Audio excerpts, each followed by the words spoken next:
नमस्कार, India voice देख रहे हैं। यहां पर मैं हूं आपके साथ शिवम दुबे। इंडिया वॉइस के खास कार्यक्रम खबर दिन भर में आप सबका स्वागत है। बुलेटिन की शुरुआत करेंगे प्रधानमंत्री नरेंद्र मोदी के साथ नीति आयोग और अर्थशास्त्रियों की बैठक की। 23 जुलाई को प्रधानमंत्री नरेंद्र मोदी 3.0 का बजट और केंद्रीय मंत्री वित्त मंत्री निर्मला सीतारमण पेश करेंगे। इस बजट को लेकर यह बैठक बहुत ही महत्वपूर्ण मानी जा रही है। इस बैठक में प्रधानमंत्री मोदी सिद्ध अर्थशास्त्रियों के साथ विचार विमर्श किया उन्होंने और आगामी केंद्रीय बजट के लिए उनसे विचार विमर्श किया और सुझाव भी मांगे। इस मीटिंग में अर्थशास्त्रियों के अलावा विभिन्न क्षेत्रों के विशेषज्ञों ने भी हिस्सा लिया। इसमें नीति आयोग के उपाध्यक्ष सुमन बेरी और अन्य सदस्य भी शामिल हैं।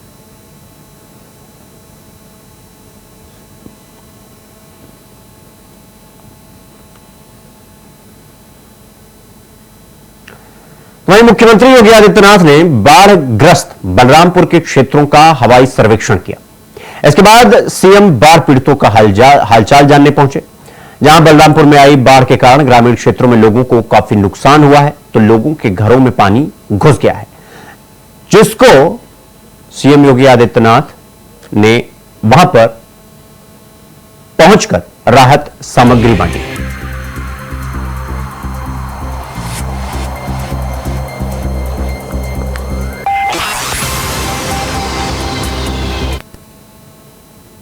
बलरामपुर जिले की जब हम बात करते हैं तो एक बड़ी आबादी यहां पर इससे प्रभावित है। स्वयं बलरामपुर कस्बे में भी पानी घुस गया।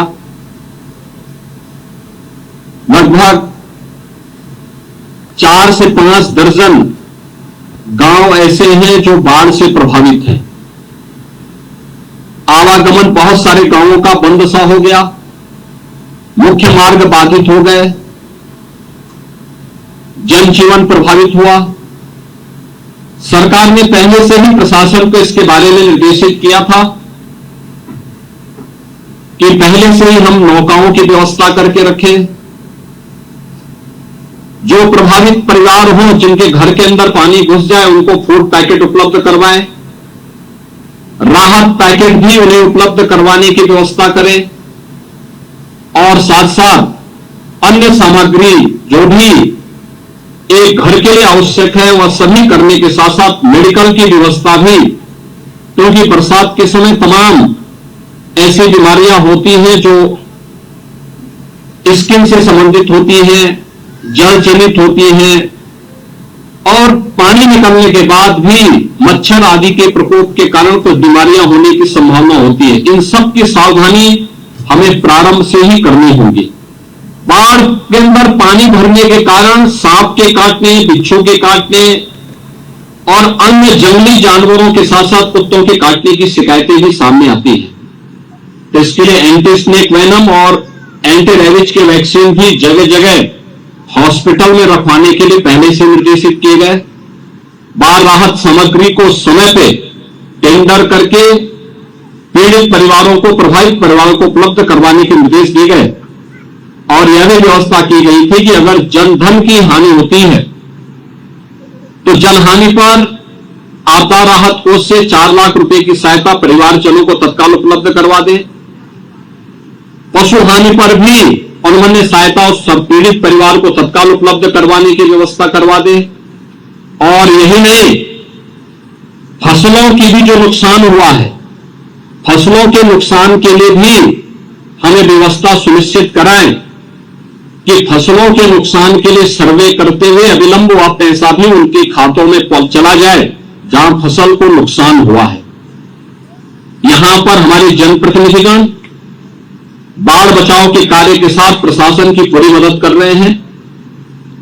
परसों ही जल शक्ति मंत्री और प्रमुख सचिव सिंचाई ने इन पूरे क्षेत्रों का दौरा किया था और बाढ़ और राहत कार्यों को तेजी करने के लिए उन्होंने यहां पर व्यवस्था भी बनवाई थी। मैं स्वयं भी कल पीलीभीत और लखीमपुर खीरी के दौरे पे था। आज श्रावस्ती और बलरामपुर के दौरे पर जगह जगह इन कार्यक्रमों को मैं देख रहा हूं। आज के इस अवसर पर सभी बाढ़ पीड़ितों के साथ यहां पर लगभग 50,000 की आबादी बाढ़ से प्रभावित है, जिसमें 32,700 हेक्टेयर से अधिक भूमि भी, कृषि भूमि इससे प्रभावित हुई है। यहां पे एनडीआरएफ, एसडीआरएफ और पीएससी की फ्लड यूनिट के साथ साथ प्रशासन के स्तर पर भी नौकाओं की व्यवस्था की गई है। सरकार की पूरी संवेदना आप सभी पीड़ित जनों के प्रति है, प्रभावित परिवारों के प्रति है। जिन लोगों ने अपने परिवार के सदस्यों को खोया है उनके प्रति हमारी संवेदना है। जहां पर धनहानि हुई है उनके प्रति भी हमारी पूरी सहानुभूति है। और मैं आप सबको इस बात के लिए आश्वस्त करने के लिए आया हूं कि सरकार इस आपदा की घड़ी में आपके साथ खड़ी है और डबल इंजन की सरकार आपके हितों के लिए कार्य करेगी। जनप्रतिनिधिगण, हमारे विधायकगण यहां पर पूरी प्रतिबद्धता के साथ आपके साथ मिलकर के बचाव और राहत कार्यों को तेजी से आगे बढ़ाने का कार्य करते हुए प्रशासन को गांव-गांव में राहत सामग्री पहुंचाने की व्यवस्था ही करवाने में अपनी मदद करेंगे। तो हरियाणा विधानसभा चुनाव के लिए इनेलो और बसपा ने गठबंधन कर लिया है। चंडीगढ़ में गठजोड़ का ऐलान करते हुए बसपा के राष्ट्रीय कोऑर्डिनेटर आकाश ने कहा कि विधानसभा चुनाव में 37 सीट पर बसपा चुनाव लड़ेगी और 53 सीट पर इनेलो चुनाव लड़ेगी। बसपा इनेलो गठबंधन का मुख्यमंत्री चेहरा अभय चौटाला होंगे। आज पूर्ण रूप से काबिज हो चुके हैं। आज देश केवल 2-3 लोगों के हाथ में चला गया, अंबानी जी के, अडानी जी के, जिन्होंने इस देश को लूटने में कोई कसर नहीं छोड़ी। अब नए सिरे से कैसे इस देश को इनके चुंगल से बचाया जाए, इसके लिए, क्योंकि अभी 4-5 जगह स्टेटों में अलग अलग चुनाव हैं, अलग अलग चुनाव हैं, अलग अलग प्रदेश में, तो हमने हरियाणा के अंदर आपस में मिलकर के विधानसभा का चुनाव लड़ने का फैसला लिया है। और मुझे पूर्ण उम्मीद है कि हम इस विधानसभा के चुनाव के अंदर लोगों की इच्छा के अनुरूप, आज आम आदमी की भावना है कि भारतीय जनता पार्टी जो 10 साल से इस प्रदेश को लूटी है उसको सत्ता से बाहर किया जाए, और कांग्रेस पार्टी जिसने पहले 10 साल इस प्रदेश को लूटने का काम किया है उसको सत्ता से दूर रखा जाए। इसलिए हमने आपस में फैसला किया कि न केवल बहुजन समाज पार्टी और इंडियन नेशनल लोकदल पार्टी दोनों मिलकर के विधानसभा का चुनाव लड़े, बल्कि और अन्य जो हरियाणा के अंदर जिन्होंने अपने अपने राजनीतिक दल बना रखे हैं, जो भाजपा और कांग्रेस दोनों के अगेंस्ट है, दोनों के खिलाफ है, अब उन लोगों को भी अपने साथ लेकर के एक फ्रंट खड़ा करेंगे जिसमें लोगों का और ज्यादा विश्वास बढ़ेगा और आने वाले समय में गठबंधन की सरकार इस प्रदेश के अंदर बनेगी। इस बात का मुझे पूर्ण विश्वास और भरोसा है। उन्होंने जेजेपी को भी वोट डाल के देखा, उन्होंने कांग्रेस को भी वोट डाल के देखा और भाजपा को भी वोट डाल के देखा। अब तीनों ने सत्ता चलाई है, सरकार चलाई है काफी लंबे समय तक, और अगर आप गांव-गांव में घूमेंगे और लोगों से बातचीत करेंगे तो आपको मालूम होगा कि किस तरह यहाँ पे लोगों में कितना गुस्सा और कितना आक्रोश है, कि किस तरह उनकी बातें नहीं सुनी गई, किस तरह उनके लिए काम नहीं किया गया।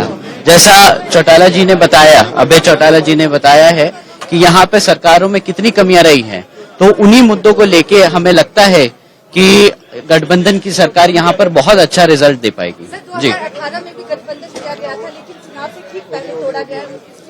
देखिए, जैसे आपको पहले बताया था, नहीं देखिए, बिल्कुल पहले आपको जैसे बताया था कि जो गठबंधन होता है वो 2 फैमिलीज का एक रिश्ता होता है, 2 राजनीतिक दलों का एक रिश्ता होता है।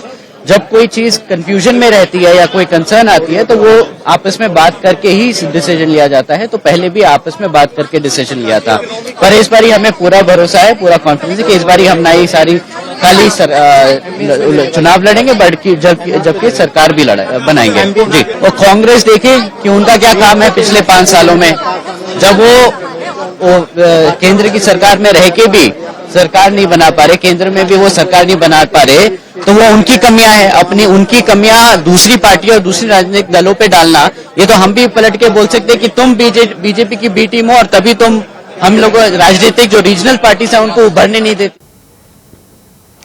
तो रुकेंगे छोटे से ब्रेक के लिए, खबरों का सिलसिला जारी है, फौरन लौट रहे हैं। ब्रेक के बाद एक बार फिर आप सबका स्वागत है मेरे साथ।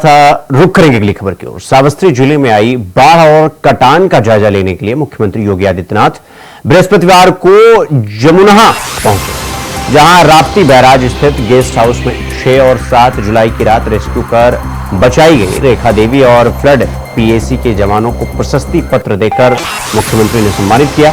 साथ ही बाढ़ में डूबे 4 परिवारों को राहत चेक और बाढ़ प्रभावितों को बाढ़ राहत किट प्रदान किए। इस दौरान मुख्यमंत्री योगी आदित्यनाथ ने कहा कि प्रदेश में 33 तहसील, 633 गांव और 17,97,000 आबादी बाढ़ की चपेट में आई है, जहां 18,000 से अधिक पशु और 1,45,000 हेक्टेयर कृषि भूमि अचानक जल जमाव से प्रभावित हुई है। सभी गांवों में एनडीआरएफ, एसडीआरएफ, फ्लड, पीएसी और स्थानीय स्तर पर नौकाओं की व्यवस्था की गई।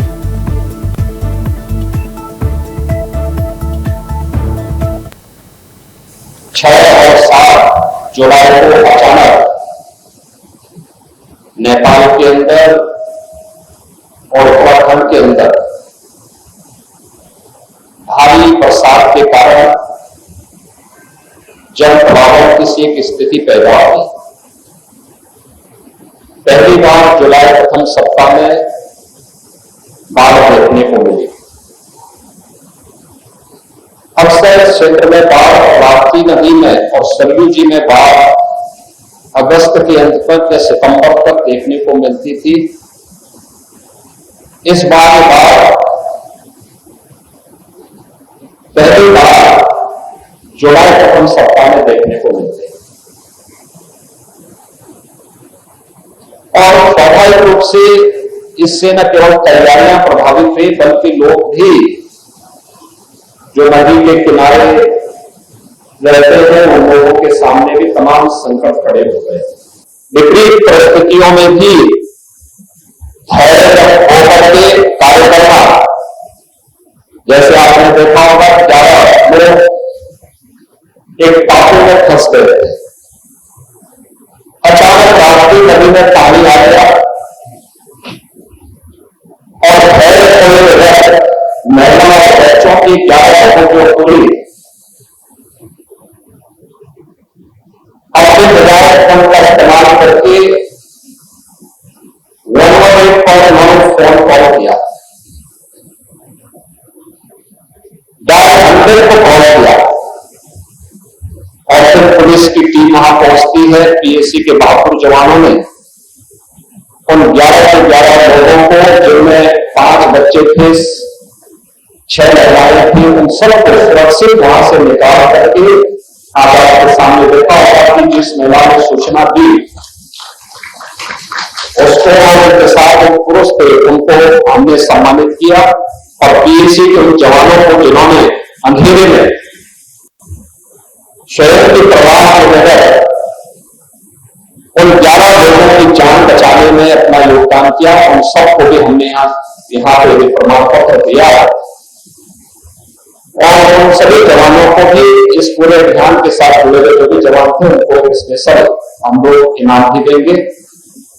साथ साथ जिस महिला ने और उनके साथ जिस पुरुष ने इसको बचाने में योगदान दिया उनके लिए भी नगद पुरस्कार की घोषणा हम अलग से उनको करेंगे।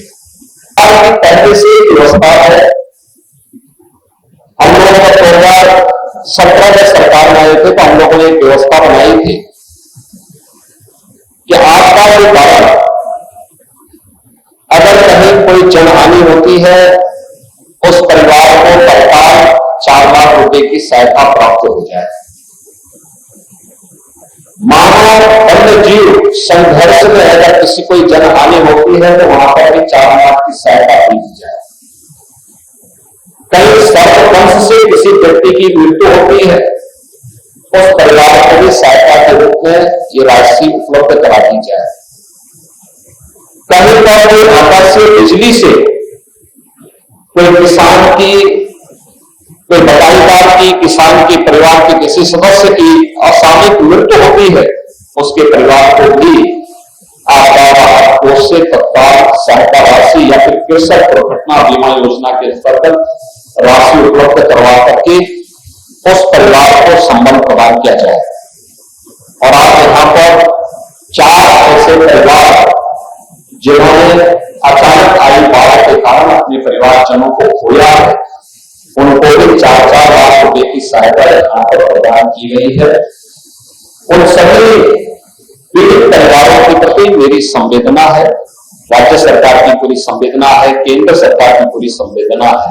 बाढ़ बचाव के सरकार के द्वारा प्रयास किए गए हैं, लेकिन जहां पर नदी की क्षमता केवल 30,000 क्यूसेक वाटर को वहन करने की हो, अगर अचानक 3 लाख क्यूसेक वाटर उसमें आ जाए तो स्वाभाविक रूप से सारी तैयारियां धरी की धरी रह जाती है। और यही हुआ जब नेपाल के अंदर अत्यधिक बारिश हुई, उन्होंने अपने वहां की सभी रेगुलेटर और डैम के बांध के फाटक खोले, अचानक जल प्रवाह, सभी नदियां जल प्लावित हुई। केवल राप्ती नदी की स्थिति नहीं है, सरयू जी में भी काफी बड़े पैमाने पे बाढ़, बड़े पैमाने पर हम लोगों ने सारदा नदी में भी देखा, कल में पीलीभीत और लखीमपुर खीरी में भी था। गांव इससे चपेट में आए हैं और वर्तमान में अगर हम देखेंगे तो 12 जनपद इस अतिवृष्टि के कारण बाढ़ की चपेट में आए हैं। तो वहीं सुभाषपा प्रमुख ओपी राजभर ने पेपर लीक मामले में फंसे अपनी पार्टी के विधायक बेदीराम से पल्ला झाड़ लिया है। गुरुवार को उन्होंने कहा कि बेदीराम सपा का आदमी है। सपा ने विधानसभा चुनाव में अधिकतर आदमी मेरे सिंबल से लड़वाए थे। पेपर लीक मामले में बेदीराम को पेश होने का नोटिस मिलने से जुड़े सवाल पर राजभर ने कहा कि बेदीराम के मामले में कोर्ट अपना काम कर रही है। बेदीराम कोर्ट जा रहे थे या नहीं, मुझे इसकी जानकारी नहीं है। सुभाषपा अध्यक्ष ओम प्रकाश राजभर का यह बयान सामने निकल कर आया। हमारी पार्टी ईमानदारी से जहां जो लड़ा उसको वोट दिया, और गठबंधन के तमाम पार्टियों के नेता गठबंधन धर्म निभाना नहीं जानते, ऐसे धर्म नहीं जानते। एक नेता का निर्देश हमारे हुआ, हम लोगों ने अक्षरता उसका पालन किया और मोदी जी को नकार दिया, योगी जी को नकार दिया। ऐसे लोगों को भी हम दवाई करने जा रहे हैं। जो लोग भाषण तो बड़ा लच्छेदार मानते थे और गाड़ी में बैठ के अपने लोगों से कहते थे कि नहीं नहीं इधर नहीं उधर वोट देंगे। अभी तो सरकार 3 साल रहेगी ना, और तब तक हम लोग वो पावर बना लेंगे कि भारतीय जनता पार्टी से और सीट ले। तो करेंगे अगली खबर की, और अगली खबर प्रयागराज से है, जहां इलाहाबाद हाईकोर्ट के वकील अपनी कई मांगों को लेकर आज भी हड़ताल पर रहे। कल की तरह आज भी वकील कोई कामकाज नहीं किए। वकीलों की हड़ताल के चलते हाईकोर्ट में आज मुकदमों की सुनवाई नहीं हो पाई। वकीलों की यह हड़ताल अधिवक्ताओं के साथ हो रहे दुर्व्यवहार, अदालतों की मनमानी, मुकदमों में मनमाना फैसला सुनाए जाने समेत कई मांगों को लेकर हड़ताल अधिवक्ताओं ने की।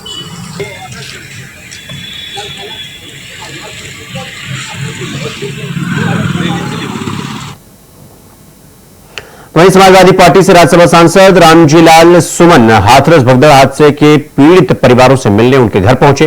इस दौरान पीड़ितों से मिलकर उन्होंने घटना की जानकारी ली और मृतकों के परिजनों को सांत्वना भी दी।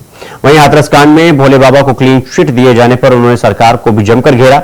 मृतकों के परिजनों को समाजवादी पार्टी की तरफ से 1-1 लाख रुपए की आर्थिक सहायता देने की भी घोषणा की गई।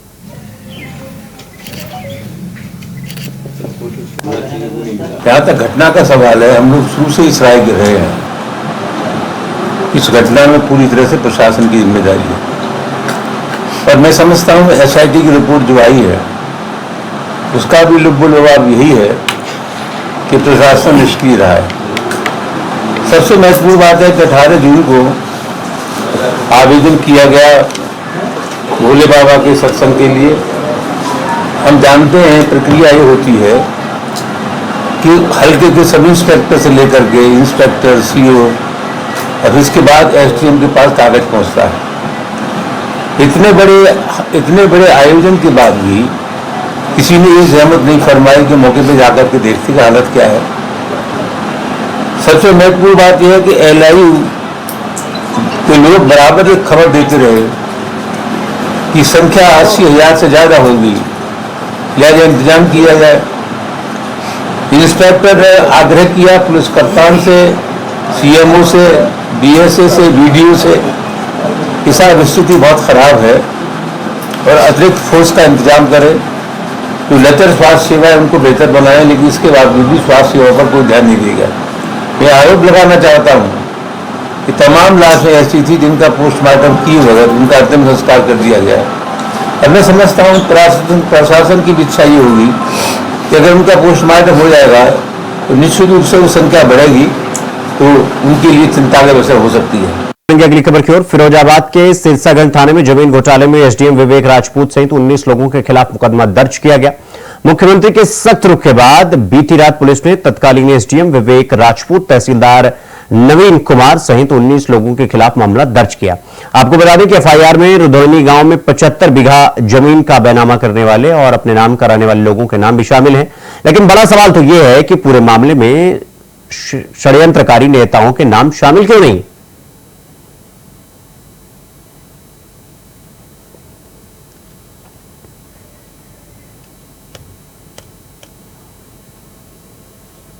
तो वहीं पूर्व अग्निवीरों के लिए बड़ा ऐलान करते हुए सीआईएसएफ और बीएसएफ के प्रमुखों ने घोषणा की है कि उन्हें सुरक्षा बलों में कांस्टेबल भर्ती में 10% का आरक्षण दिया जाएगा। इसके अलावा आयु सीमा और फिजिकल में भी छूट का प्रावधान किया जाएगा। आयु में पहले वर्ष में 5 साल के लिए और अगले वर्ष में 3 साल की छूट होगी। सीआईएसएफ और बीएसएफ के प्रमुखों ने गुरुवार को इसका ऐलान किया और कहा कि केंद्रीय गृह मंत्रालय के फैसले के अनुरूप संबंधित बलों में कांस्टेबलों के 10% पद पूर्व अग्निवीरों के लिए आरक्षित किए जाएंगे। इसके साथ ही सीआईएसएफ महानिदेशक मीना सिंह ने यह कहा कि केंद्रीय गृह मंत्रालय ने पूर्व अग्निवीरों की भर्ती के संबंध में एक महत्वपूर्ण निर्णय लिया है, जिसके तहत सीआईएसएफ भी पूर्व अग्निवीरों की भर्ती की प्रक्रिया तैयार कर रहा है और पूर्व अग्निवीरों पर केंद्र ने यह बड़ा फैसला लिया।